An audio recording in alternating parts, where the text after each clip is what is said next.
छठ परबिया महान होला जी, यूपी बिहार खतिसान होला जी। ए पिया पावर स्टार खेसारी लाल यादव ने फिर से रिकॉर्ड तोड़ दिया है कि छठ सॉन्ग का क्या कुछ डिटेल में आपको बताएंगे। और खेसारी लाल का सच्चे वाला फैन है तो चैनल को सब्सक्राइब कर लेना और वीडियो में अंत तक बने रहना।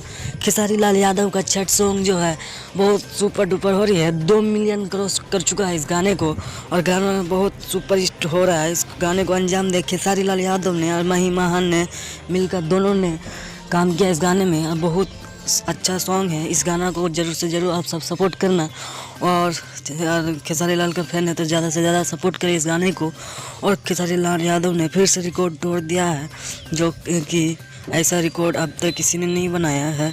तो वीडियो में एक छोटी सी लाइक करके ज़रूर जाना और खेसारी लाल ने कैसा गाना बनाया इस गाना को शुरू से लेकर अंत तक देख के जाना। इस गाने को रिलीज किया सारा गामा म्यूजिक कंपनी से, तो इस गाना को ज़्यादा से ज़्यादा सपोर्ट करें।